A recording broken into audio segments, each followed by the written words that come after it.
Aku berumur 18 tahun ketika cinta membuka mataku dengan sinar ajaibnya dan menyentuh jiwaku untuk pertama kalinya dengan jari-jarinya yang membara. Dan Selma yang membangkitkan sukmaku dengan kecantikannya dan membimbingku ke dalam taman penuh kasih sayang, di mana siang terlewat seperti mimpi dan malam seperti pernikahan. Selma adalah orang yang mengajariku memuja keindahan dengan contoh kecantikannya sendiri dan membukakan kepadaku rahasia cinta dengan kasih sayangnya. Dia adalah orang yang pertama kali mendendangkan puisi kehidupan nyata bagiku.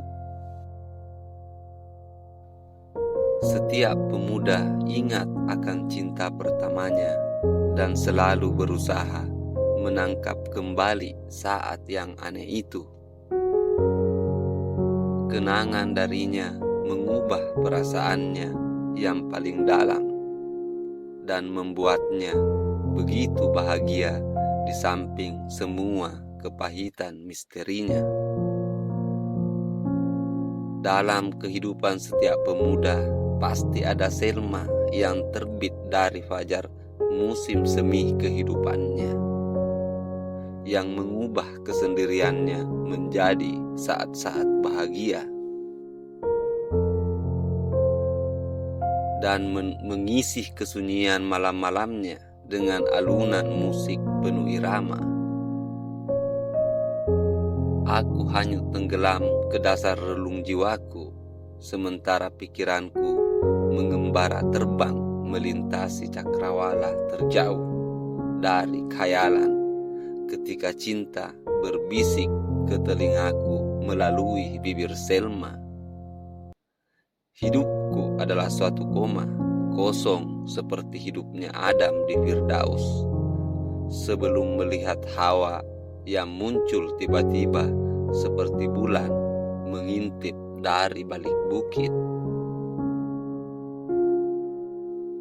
Ketika aku melihat Selma berdiri di depanku seperti sebuah tiang cahaya, dia adalah Hawa dari hatiku yang mengisinya dengan rahasia dan keajaiban dan membuatku memahami makna kehidupan. Ketika Hawa menyebabkan Adam keluar dari surga atas kemauannya sendiri, sementara Selma menyuruhku masuk dengan rela ke dalam surga cinta murni. Tapi apa yang terjadi pada Adam terjadi pula pada aku.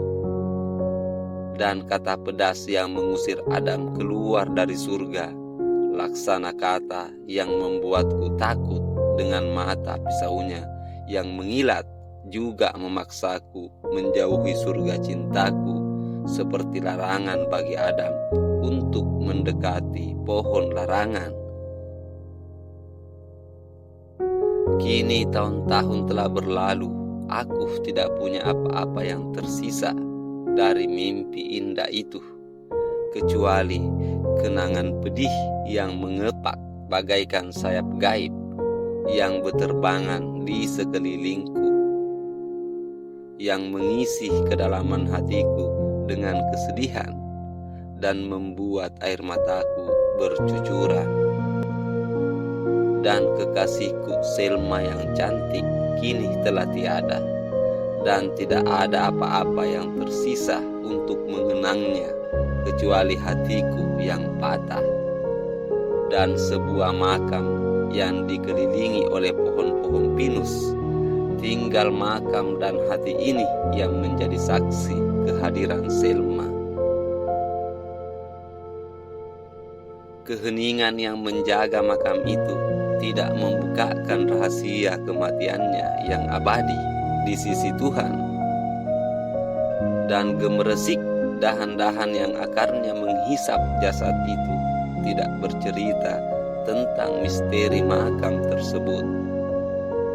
Maka oleh desah derita hatiku mengumumkan kepada yang hidup tentang drama cinta, kecantikan, dan kematiannya telah dipentaskan.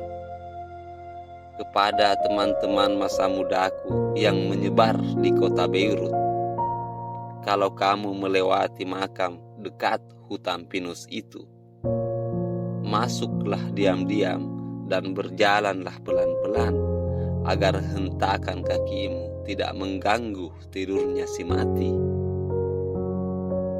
Dan berhentilah dengan rendah hati dekat pusara Selma, dan sapalah tanah yang menutupi jasadnya, dan sebutkan namaku dengan desah mendalam. Dan katakan pada dirimu sendiri, di sini semua harapan Gibran yang hidup laksana tawanan cinta di seberang lautan dimakamkan. Di tempat ini Gibran kehilangan kebahagiaannya, kering air matanya, dan lupa akan senyumannya.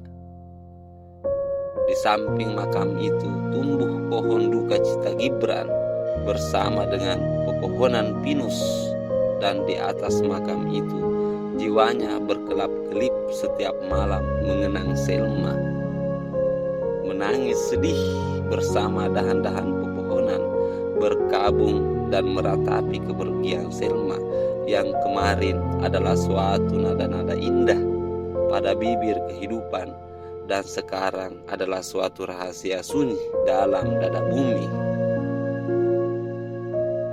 Wahai sahabat-sahabat masa muda, kumohon kepadamu dalam nama para perawan yang dicintai hatimu untuk meletakkan karangan bunga di atas makam kekasihku yang terabaikan. Karena bunga-bunga yang kamu letakkan di atasnya bagaikan tetesan embun yang jatuh dan menyuguhkan embun penyegar di atas daun-daun mawar yang layu.